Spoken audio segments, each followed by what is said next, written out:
초선은 가만히 앉아 있어. 이 한마디로 국회가 발칵 뒤집혔습니다. 말 한마디가 그렇게 큰 파장을 일으킬 수 있을까 싶지만 문제는 그 말의 대상이 그리고 말한 사람이 그냥 그런 사람들이 아니었습니다. 그날 국회 법사위 회의장에서 오선 의원 나경원은 초선 의원 박은정에게 이렇게 말했습니다. 초선은 가만히 앉아 있어. 아무것도 모르면서. 이 발언은 곧바로 회의장 안에 전운을 감돌게 만들었고 현장에 있던 서영교 의원은 카메라가 돌아가는 가운데 차분하지만 단호한 목소리로 말합니다. 나경원 간사 절대 불가. 하지만 이건 단지 한 정치인의 반발이 아니었습니다. 여기엔 10년 넘게 이어진 개인적인 갈등, 정치권 내 권위구조, 그리고 검찰과 국회를 둘러싼 묘한 긴장감이 겹쳐져 있었던 겁니다. 자, 오늘 영상에서는 그날 회의장에 무슨 일이 있었는지, 왜 초선이라는 단어 하나가 그렇게 큰 반발을 샀는지, 그리고 서영교 의원의 절대 불가 선언 뒤에 어떤 배경이 있는지 하나하나 이야기식으로 풀어보겠습니다. 사건의 시작은 단순했습니다. 나경원 의원, 초선 박은정 의원을 향해 한마디.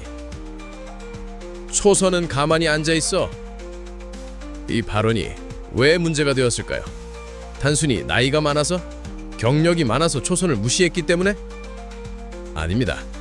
이건 말 그대로 지위 권력의 서열을 명시적으로 드러낸 발언이었기 때문입니다. 게다가 지금 정치권은 초선 돌풍이 불고 있습니다. 국민들의 실망을 등에 업고 새로운 얼굴들이 국회에 입성했고 그중 박은정 의원은 검사 출신으로 정의감 강하고 묵직하게 말하는 정치인이란 평가를 받고 있었습니다. 그러니 그 박은정 의원에게, 그것도 과거 악연이 있던 나경원 의원이 카메라가 돌아가는 공식 석상에서 아무것도 모르면서 가만히 있어라라고 말한 건 사실상 정치적 공격으로 받아들여진 겁니다. 그럼 이제 궁금해지죠. 과연 이 두 사람 사이에는 무슨 일이 있었던 걸까? 시간을 조금 되돌려 보겠습니다. 2011년으로 돌아가야 합니다. 그해 한 사건이 벌어집니다. 기소 청탁 의혹 사건. 당시 나경원 의원의 남편 김재호 판사가 검사였던 박은정에게 한 사건에 대해 기소해달라고 청탁했다는 의혹이 있었습니다. 그 사건은 바로 나경원 의원이 명예훼손 혐의로 시민단체 회원을 고소한 사건이었죠. 이 사건은 처음엔 조용했습니다. 하지만 이후 박은정 검사가 내부 고발처럼 이 사실을 밝히게 되면서 사건은 급물살을 탑니다. 주진우 기자가 이 사실을 보도하면서 박은정 검사의 존재가 수면 위로 올라오게 되고 그 이후 박은정 검사는 스스로 전화 청탁은 사실이었다라고 밝히게 됩니다. 당시 검찰청은 박은정 검사의 사표를 반려했고 언론은 나경원, 박은정 사이의 이 갈등을 집중 조명했죠. 그리고 그게 바로 이번 사건의 뿌리였습니다. 10살 쌓인 감정, 그리고 이번 회의장에서 그게 폭발한 겁니다. 다시 회의장으로 돌아가 봅니다. 나경원 의원의 발언이 끝나자 박은정 의원은 곧바로 반박합니다. 오선이라고 초선 무시하시는 겁니까? 의원은 다 똑같은 의원입니다. 그 자리에 있던 이성윤 의원, 장경태 의원도 이건 무례한 발언이라며 문제를 제기합니다. 그때 서영교 의원이 마이크를 잡습니다. 저건 실수가 아니에요. 몸에 밴 겁니다. 본심이 나온 거예요. 이 말은 정치권에 던져진 직설적인 비판이었습니다. 나경원 의원의 태도, 말투, 행동, 이 모든 것이 권위주의적 구시대적 정치인이라는 걸 한순간에 드러낸 것이죠. 그리고 이어진 또 하나의 폭로. 곽규택 의원, 반말하지 마세요. 박은정 의원은 또 다른 남성 의원의 반말에 정중히 항의했습니다. 곽규택 의원은 그 자리에서 아무 말도 하지 못했습니다. 왜? 자신보다 나이가 어리거나 경력이 적은 여성 정치인을 자기도 모르게 반말로 대했다는 걸 자각했기 때문이죠. 이 장면 하나하나가 국회 안의 묵시적 위계 질서가 어떻게 작동하는지를 보여줍니다. 그렇다면 핵심 쟁점으로 돌아가 볼까요? 왜 간사 자리를 두고 이토록 큰 싸움이 벌어졌을까요?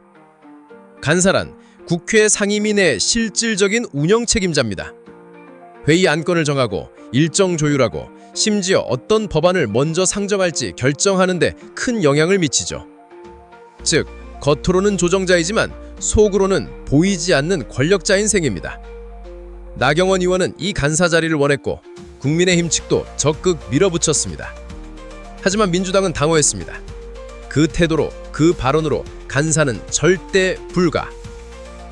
게다가 과거 청탁 의혹의 대상자였던 나경원 의원이 박은정 의원과 같은 법사위 안에서 또다시 권력을 쥐겠다는 걸 민주당은 절대로 용납할 수 없었던 겁니다. 이쯤 되면 궁금해지죠. 정말 나경원 의원은 사과를 하는 걸까요? 사실 나경원 의원은 정치 경력 내내 사과하지 않는 정치인으로 유명합니다. 기세 있게 몰아붙이는 스타일, 끝까지 밀고 나가는 리더십. 때로는 그것이 장점이 되기도 하지만 이번은 다릅니다.